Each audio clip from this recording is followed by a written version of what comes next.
I'm listening to Confessions of a Pizza Delivery Dude, featuring Billy. Friends ever since we were little kids, and for as long as I can remember. Billy's been a dumbass, bro. I'm talking he's slightly retarded. You know what I mean? And everyone knows Billy for just two things: always making the absolute worst decision possible, and always having the best stories, bro. Like, statistically, this should have died 61 different times already, bro. Nah, I got plot armor, bro. No, you don't. I do. Man, shut the fuck.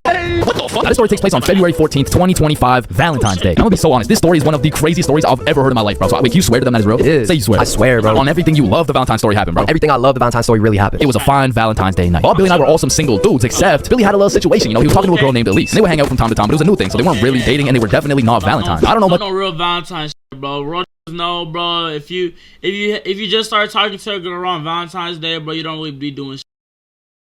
Maybe it depends on how long y'all been talking for, though, for real. Y'all been talking for a month plus, bro. At least give her small candy, small flowers or something. If you've been talking to her for less, nah, bro, it's okay, bro. I don't give her shit. I ain't gonna lie, bro. If you've been talking to her for like 2 weeks, bro, chill with that shit, bro. You just rushing into it, bro. You trying to love bomb her and shit. Oh, I just peeped. Did y'all watch this shit? I just peeped, bro. I think I was watching this shit my whole time. I was watching this shit by myself. Yo, let me switch, bro. I'm tweaking. I was watching it. Yeah, now I'm tweaking. Hey, bro. I'm not restarting the video. I ain't gonna lie, bro. That's going out there, yeah. About Elise, but just 2 weeks prior, Billy was telling me about how he met some cute girl. They would text, they would hang out, but for whatever reason, their conversations would always be some like, hey, how you doing? Oh, I'm good. I am a little bit stressed because I'm moving and everything. Oh, yeah, moving sucks. How about you come over, I relieve all your stress type shit? Billy, I really like you. I like you too, Elise. But I think you might be a wait, what? Oh, you're most likely a okay, wait, I mean, you're like, definitely a okay, damn. chill now. I've never the boy in my life. So keeping that in mind, we were all single, and this Valentine's happened to land on a Friday, and because of this, we going to the club. Oh, Yeah. So the plan was simple. We go to the drink store to get something to pregame, go back to my house, and then hit the club, fall in love, and live happily ever. Hey, no one really told me that alcohol really do be tasting like alcohol, bro. What the hell is wrong with y'all? Y'all actually be drinking that shit for fun, bro. Like, what? Y'all be drinking a Casamigos. I don't know what them bitches taste like, but I'm just saying. Like, alcohol really be tasting like alcohol. Like, I hold on. Story time. Little story time, right? So I was sick, right? And, you know, my dad, you know, for Africa and stuff. So he's like, yeah, Andy, you know, sometime, man, you know, back in the day, we used to drink alcohol, and then we used to keep it in our throat. And then we drink it. Yeah, because you know how to sore throat and shit. So he's like, yeah, we used to do that, and it will clear our throats. I was like, all right, Dad, you know what? Let me try this shit. So boom, right? I was skeptical because I was drinking alcohol, rubbing alcohol. Like what? Nah, gang. I was skeptical, so I was like, you know what? It took me like 5 minutes, 10 minutes, bro. My dad was like, you know, let me do it. Boom, he did that. Drunk that. I said, damn, okay. So like, you know what, bro? I'm scared as shit. Then I'm motherfucking start burning my throat. I said, whoa, what's this new feeling? Mind you, bro, and that shit, oh my gosh, bro. First off, when you try to nigga, I thought I was about to die, bro. Now start burning your whole throat, bro. Yeah, nah. I don't know how you be drinking alcohol for real. Yeah, nah, you be tweaking. Over after. Now the problem was Billy was stuck working a 9.5-hour shift until 10 p.m. Now he was the pizza delivery guy for a chain we'll call Big Caesar.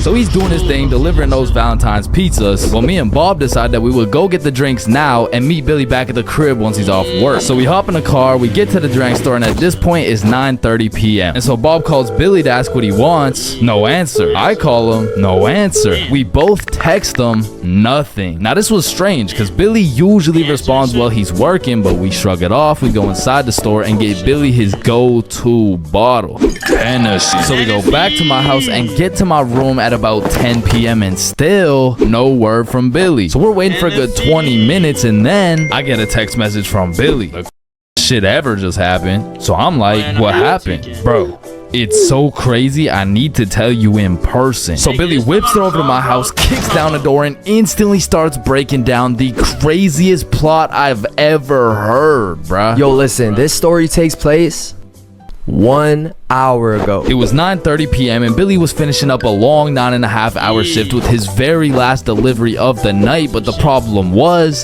his phone was on 1% and he didn't even have a charger. So Billy locks in and memorizes all the directions to get there right before his phone dies. So from one side of the city, Billy goes 100% straight off the dome to the other side of the city for his last delivery on this fine Valentine's Day night. Billy hops out the car, walks up to the house, knocks, and they open the door. Hey man, happy Valentine's Day. Oh, thank you. Thank you so much, but I didn't order a...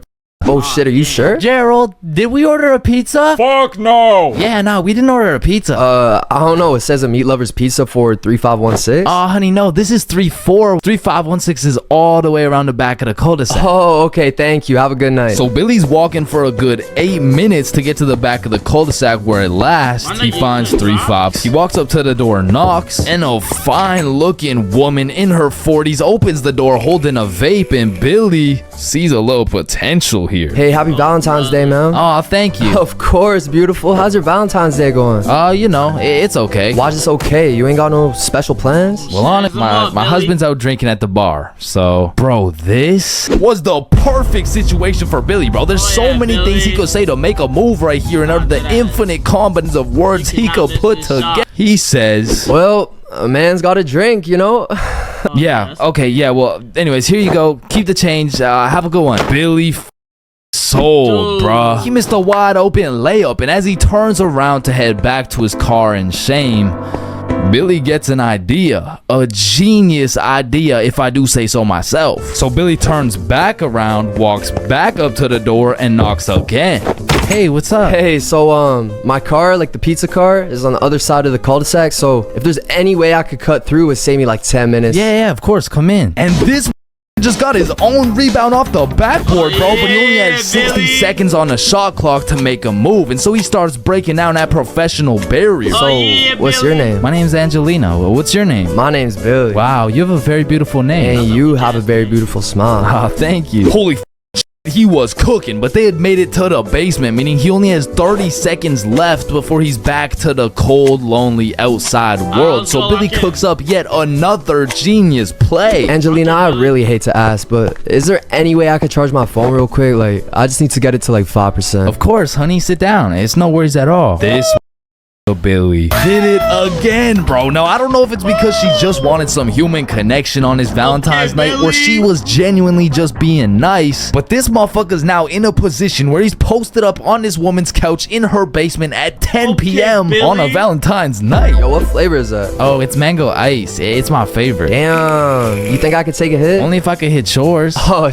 I bet. So as these two fiends are bonding over a little nicotine addiction, Billy's like, so you said your husband went out to the bar? Yeah, he did. To be honest, it kind of hurts, cause like it just sucks to be alone on Valentine's Day, you know? Yeah, 100%. I feel you. I don't got a Valentine either. Type shit. Now at this very moment, Billy's about to shoot a shot farther than a three-pointer, farther than a half-court, full-court football field. This was a blindfolded shot from Mars by a... See, when y'all broke the ice and shit, that's a good shot to shoot. But if y'all haven't broke no ice, bro, that's not a good shot. If y'all they broke ice. You know what I mean? You know, they talked a little bit. That's a good shot, bro. That's a good shot. They didn't say nothing. Yeah, you're... 6-year-old kid with Down syndrome, bro. Shit, we could be Valentine's tonight. Oh, that's so sweet. But my daughter's upstairs. Shit, yeah. Huh? Her daughter is. Huh? Oh my gosh, I already see where this is going. I get it, but like this couch low key spacious though. I mean, it's not that spacious. Please? Back to back, Billy, back to back. you're funny. Now at this moment, Billy's 0 for 3 with these shots. I mean, the defense line was tough. She's got a whole husband and a daughter who's just posted upstairs, probably waiting for the fucking pizza. But to be fair, Billy was still on the court, but his phone was already at a good 3% charge, so he needs a game-winning shot right now, and so he reaches deep into his bag. I'm talking middle school years. He pulls out a shot I never thought I would see in the big 2025. This flavor's fire. Yo, let me show you a new trick. Yeah? What is it? Alright, so it's called a transfer. Basically, me and you just transfer the smoke. Okay, teach me. You gotta come closer though, alright? Meet former NFL philanthropist and investor Larry Fitzgerald Jr. on the next Champions Tape. He's straight tough for that motherfucker. I'm never vaping a day in my life though. Y'all got that shit. I'm never vaping a day in my life. But he's straight tough for that motherfucker though. I ain't gonna lie, he low-key tough.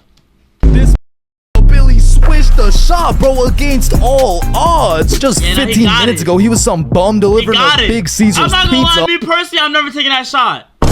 Why? Nigga, that's a tough ass shot. That's a hard ass shot. But cause he got rejected, he already went 0 for 3. But fourth one's a all of a sudden now she's hot and ready, bruh. And so Billy's making out with some random dude's wife for a good 5 minutes. Then she's like, is your phone charged? Yeah, I appreciate it. You know, let me charge everything. Of course, honey, it's my pleasure. Alright, I'ma text you. Okay, drive safe. And Billy leaves this married mother's house after making out with her as the pizza delivery guy. Bro, what the fuck? Billy, are you dead ass? I swear to God. Bro, that story is insane. I mean, I'm not done, bro. Because if there's one thing that Big Caesar's taught Billy, it was how to deliver, bro. So he takes the receipt, boom, takes her number down and texts her. So he drives back to Big Caesar's, goes in, clocks out, hops in a car, drives home, goes inside, showers up, gets out the shower to check his phone. No response. Damn. So Billy tries calling her, straight to voicemail. He changes the no caller ID and calls again, and it rings, meaning she blocked his ass, bro. And I have no clue why she would do such a thing. I mean, like, yeah, she has a husband and like a kid and probably another boyfriend on the side, but damn, say something. And that's the moment when he gets a Snapchat notification. Elise has added you as a friend. Now, Elise is the girl he's been talking to on Snapchat, so why would she even have him unadded in the first place? So Billy's like, you unadded me? And she just hits him back with a WID. Shit, I just got off work. What you doing? Oh, I'm just chilling at home. And then there's a brief pause. Do you know whose house you were just in? Do I know whose house I was just in? I've been to her house before. She doesn't even live close to... Wait. And Billy starts piecing everything together. How Elise was moving houses, all the boxes laid out in that woman's house, how Elise's family loved eating Big Caesars, and the woman's daughter being upstairs the whole time. Oh, fuck. Billy hooked up with his girl's mom. Now, we have no clue what her mom told her, because it makes the most sense that she said something along the lines of, hey, why did the pizza dude take so long? Elise, I think he was flirting with me. Because let's be honest, what is the other option, bruh? Hey, why did the pizza dude take so long? Yeah, no, I mean, I just cheated on your father with the Big Caesar's pizza delivery guy who actually just happens to be your age. So Billy's texting Elise, trying to play it cool, like, oh, I had no clue that was your house. What are the chances? And she just says, yeah, I get my good looks from my mom. And then she blocked him again, bro. Because after telling her 100 times that he's not a I accidentally hooked up with her mom, bro. Billy, you know I gotta make a video about this, right? Yeah, I know. Nah, he tweaked though. I ain't gonna lie, chat. He tweaked heavily. Where he hooked up with a mom though? Ski. He hooked up with a mom, ski.